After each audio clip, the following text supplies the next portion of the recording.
वाले पे आएंगे तो ये पेज आपके सामने खुलेगा, जहाँ पर आपको सबसे पहले अपना मोबाइल नंबर देना है। जो भी नंबर आपके पास हो नंबर को डालेंगे, फिर बताएगा कि आपके नंबर पर OTP भेजा गया है। आप ओके वाले विकल्प पर क्लिक करें और एक ऑप्शन मिलता है सबमिट OTP, जिस पर क्लिक करेंगे तो इस प्रकार बताएगा कि आपका जो मोबाइल नंबर है वो सक्सेसफुली वेरीफाई हो चुका है। इसी अकॉर्डिंग क्या करेंगे, आपको अपना ईमेल आईडी डालना है। ईमेल आईडी पर वो OTP भेजेंगे। ईमेल के जो स्पैम फोल्डर होते हैं उसमें OTP जाएगा, वहां से OTP को आप डालकर इसको वेरीफाई करेंगे। फिर 3 नंबर में बोल रहा है कि आपका नाम क्या है। ये नाम आप अपने 10th के सर्टिफिकेट के अकॉर्डिंग लिखे, तो अपना नाम लिखे। फिर 10th के सर्टिफिकेट पर आपके पिता या माता का जो नाम है, दोनों में से किसी एक का नाम लिखेंगे। डेट ऑफ बर्थ के लिए कैलेंडर मिलता है, जो भी आपका साल हो, जो भी आपका महीना हो और जो भी आपका डेट हो, इस अकॉर्डिंग उसको सेलेक्ट करेंगे। जेंडर बताएंगे, लड़का है तो मेल, लड़की है तो फीमेल को आपको चयन करना है। बाकी आपको नीचे आना है, आपकी जो भी कैटेगरी होगी, आप किस कैटेगरी से बिलोंग करते हैं वो जानकारी आपको बतानी है। फिर आपको किस सर्कल से आपने 10वीं पास आउट किया है वो बताएंगे। फिर पूछ रहा है कि 10वीं जो पास आउट आपने किया है किस साल किया है, उसकी जानकारी आप देंगे। फिर बोल रहा है कि कैप्चा कोड जो मिल रहा है उसको फिल करें। ये समझ में ना आया तो यहाँ से आप क्लिक करेंगे तो दूसरा कैप्चा आएगा, उसको डालकर आप सबमिट करेंगे। उसके बाद एक मैसेज आएगा कि आपका जो रजिस्ट्रेशन है वो कंप्लीट हुआ है। आप ओके वाले विकल्प पर क्लिक करें, जिसमें यहाँ तक आपकी जो जानकारी है वो फिलअप रहता है। अब आपको नीचे आना है। 10 नंबर में अगर आपका आधार नंबर है तो आप अपना आधार नंबर देंगे। अगर आप दिव्यांग है तो एस करेंगे, नहीं है तो आप नो करेंगे। एस करेंगे तो किस टाइप की दिव्यांगता है वो बताएंगे। फिर सब कैटेगरी आपको बताना है। अगर आप नहीं है तो नो करेंगे, तो ये जानकारी देने की जरूरत नहीं है। फिर पूछता है कि 10वीं में आपने जो लैंग्वेज पढ़ा है वो जानकारी बताए। जैसे बहुत सारे लोग हिंदी जानते तो हिंदी आपने 10वीं में पढ़ा भी होगा तो आप उसको चुनेंगे। अगर आपने इंग्लिश भी 10वीं में पढ़ा था तो उसको भी चुनेंगे।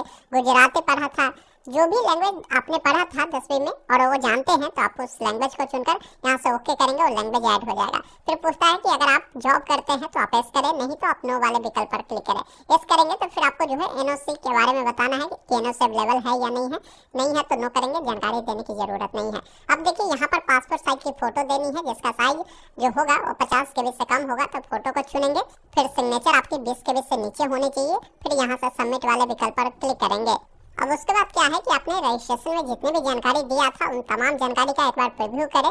जानकारी गलत है तो अभी आप इस चेकबॉक्स पर टिक कर आप कैंसिल कर सकते हैं। जानकारी सही है तो आपको यहाँ पर जो सबमिट का ऑप्शन मिलता है आप इस पर क्लिक करेंगे। अब जैसे ही सबमिट करेंगे तो देखेंगे आपका रजिस्ट्रेशन कंप्लीट हुआ है। आपको एक रजिस्ट्रेशन नंबर मिल चुके हैं, इसको नोट कर लेंगे। अब आगे आपको फॉर्म को अप्लाई करने के लिए एक ऑप्शन मिलता है कंटिन्यू टू अप्लाई का, जिस पर क्लिक करना है। उसके बाद देखेंगे आपका जो रजिस्ट्रेशन नंबर है वो फिलअप रहेगा। अब आपसे पूछता है कि आपको किस सर्कल से अप्लाई करना है, तो मैंने आपको पहले ही जानकारी दे दिया कि सर्कल वाइज पहले आप जानकारी जरूर देख ले कि किस सर्कल में कितनी भर्तियां हैं। वो नोटिफिकेशन को डाउनलोड कर आप देखेंगे तो ये जानकारी आपको पता चल जाएगी किस कैटेगरी में कितनी है, टोटल कितने नंबर ऑफ सीटों पर वहाँ भर्ती है और वहाँ का लोकल लैंग्वेज आप जानते हैं या नहीं ये भी ध्यान रखना है। तो उस अकॉर्डिंग सर्कल को पहले आपको चुन लेना है और उसके साथ ही आपको अप्लाई करना है सर्कल से। तो मान लीजिए जिस सर्कल से भी अप्लाई करना है आपने सारी चीजें देख लिया, उस सर्कल को चुने और एक ऑप्शन सबमिट का मिलता है, जिस पर क्लिक करें। सबमिट करते ही बोलता है कि आपके नंबर पर एक OTP भेजा गया है, OTP को फिल करना है। ओके वाले विकल्प पर क्लिक करें, फिर कैप्चा कोड को डालकर आप सबमिट करेंगे। फिर अगले स्टेप में आप आएंगे। यहाँ पर देखिए कुछ जानकारी आपका पहले से फिलअप है, कुछ जानकारी आपको भरना है। जैसे एड्रेस में कम्युनिकेशन एड्रेस है। कम्युनिकेशन एड्रेस का मतलब ये हुआ कि अभी वर्तमान में आप जहाँ भी रह रहे हैं वो जानकारी दे। अब जहाँ रह रहे हैं हो सकता है अगर वो टाउन हो तो उसका डोर या हाउस है, अपार्टमेंट नंबर हो तो वो बताएंगे। जो भी स्ट्रीट है, विलेज या सिटी होगा उसका नाम बताएंगे। जो भी पंचायत होगा या आपका जो मंडल होगा या डिस्ट्रिक्ट होगा उसका नाम बताएंगे, पिन कोड देंगे। अब अगर आपका कम्युनिकेशन एड्रेस परमानेंट एड्रेस समान है तो चेकबॉक्स पे टिक करेंगे। दोनों फिल होगा, अलग अलग है तो अलग अलग जानकारी को फिल करना है। फिर क्वालिफिकेशन की जानकारी देनी है तो क्वालिफिकेशन में बताएंगे कि जो आपने 10वीं पास आउट किया हो, किस बोर्ड से आपने पास आउट किया है। सभी बोर्ड का नाम मिलता है। आपने जिस बोर्ड से भी पास किया होगा उस बोर्ड का नाम यहाँ से चयन करेंगे। उसके बाद पूछता है कि रिजल्ट जो आपका मिला है वो मार्क्स में है या परसेंटेज में, तो वो जानकारी देंगे। बोर्ड के अकॉर्डिंग ही ये ऑप्शन आता है। अब यहाँ पर जितने भी सब्जेक्ट आपने पढ़ा था उस सब्जेक्ट में जो भी नंबर आपको मिले हैं वो सारी जानकारी देनी है। जैसे मान लीजिए आपने इंग्लिश पढ़ा था तो इंग्लिश में 100 में अगर आपको 40 नंबर मिले हैं तो आप 40 बताएंगे। इसके अलावा जो लैंग्वेज आपने पढ़ा था वो बंगाली हो या हिंदी हो या मैथिली हो या उर्दू हो तो उसको चयन करेंगे। अब इससे जैसे मैंने हिंदी चुना तो हिंदी में कितने नंबर मिले हैं वो जानकारी देनी है। मैथ में कितने मिले हैं, साइंस में कितने मिले हैं, सोशल साइंस में कितने मिले हैं। इसके अलावा अगर आपने इनमें से कोई सब्जेक्ट पढ़ा था तो उसको चयन कर कर इसमें कितना नंबर मिला है वो जानकारी देंगे।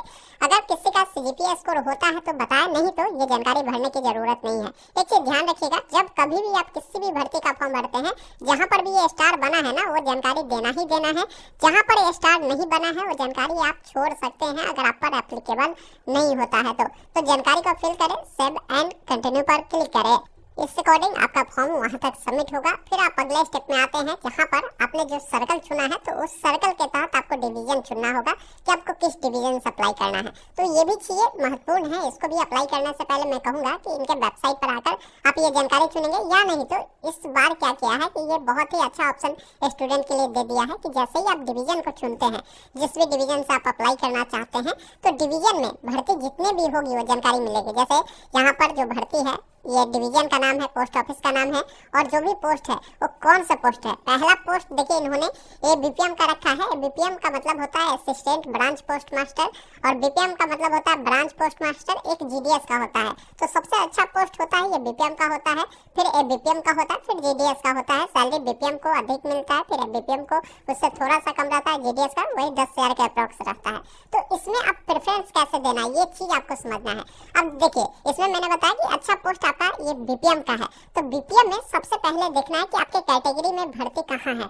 जैसे यहाँ पर देखिए मैं OBC से आता हूँ तो ये BPM का है, तो यहाँ पर OBC का यहाँ पर दिखा रहा है। बाकी जो दिखा रहा है ये UR में है, UR में है। UR का मतलब क्या हुआ कि इस सीट पर जनरल वाले भी फाइट करेंगे, SC वाले भी फाइट करेंगे, ST वाले भी फाइट करेंगे, महिला भी फाइट करेंगे। तो आपको बेटर यही है कि पहला प्रेफरेंस जो भी देना है तो आप अपने कैटेगरी का सीट देखें। जहाँ पर मान लीजिए OBC का है तो 1 नंबर इसको रखें। ऐसा नहीं कि ये सबको छोड़ना है जी, नहीं, सबको देंगे, लेकिन पहले समझ लीजिए जैसे 1 नंबर मैंने दे दिया। अब यहाँ पर मैं देखता हूँ OBC में BPM का है तो मैं इसको भी देना चाहता हूँ, तो मैं इसको 2 नंबर पे रख दिया। अब यहाँ से क्या करेंगे, फिर इस 2 नंबर जो लिखा है इस पर टिक करेंगे। फिर यहाँ पर देखेंगे OBC में कहाँ सीट है, यहाँ पर। अब 2 मैंने वहाँ दिया था, अब इसको 3 नंबर देंगे। फिर यहाँ पर है तो मैं इसको 4 नंबर दूंगा।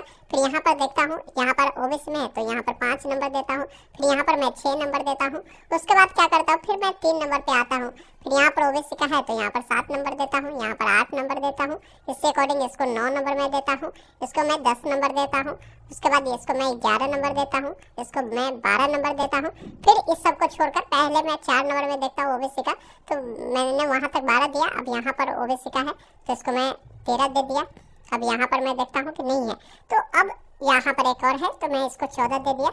उसके बाद अब जो बचा हुआ है UR वाला उसको भी हम लोग देंगे प्रेफरेंस। तो मैं क्या करता हूँ, इसको मैं अब 15 दे देता हूँ, इसको मैं क्या करता हूँ 16 दे देता हूँ, इसको मैं 17 दे देता हूँ, और इसको मैं 18 दे देता हूँ।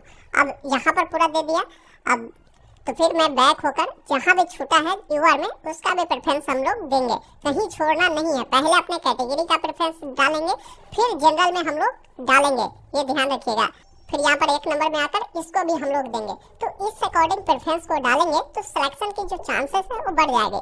क्योंकि मान लीजिए आपके कैटेगरी में जो सीटें रिजर्व है, यहाँ पर अगर जनरल वाला अप्लाई करता है तो उनको नहीं होगा, क्योंकि ये सीटें OBC के लिए है। तो OBC का बच्चा यहाँ पर अप्लाई करेगा तो उनको प्रेफरेंस मिलेगा।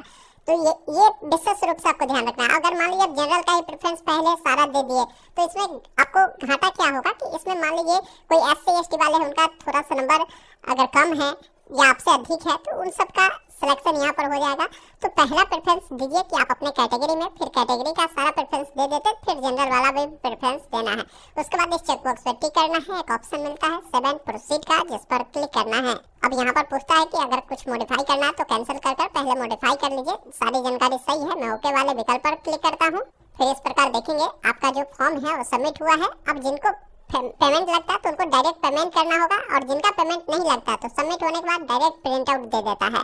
ये बोलता है जिसको पेमेंट लगता है कि ये पेमेंट रिफंडेबल नहीं है, आप पेमेंट करना चाहते हैं तो ओके पर क्लिक करें। फिर जो भी पेमेंट लगता है वो देखने को मिलता है, मेक पेमेंट पर क्लिक करें। और पेमेंट कैसे करना चाहते हैं, debit card, credit card, UPI, कोई भी माध्यम को चुनकर, जैसे मैंने UPI चुना, मेक पेमेंट पर क्लिक किया तो ये UPI स्कैनर है, आप किसी भी ऐप के मदद से पेमेंट करेंगे। फिर इसका जो प्रिंट मिलेगा उसको निकालकर आप रख लेंगे। अब आगे मान लीजिए आपको इसका स्टेटस देखना है तो आप यहाँ पर देखिए आपको ऑप्शन मिलता है फी पेमेंट का। इस पर जब क्लिक करेंगे तो जो भी रजिस्ट्रेशन नंबर है उसे डालकर आप इसका स्टेटस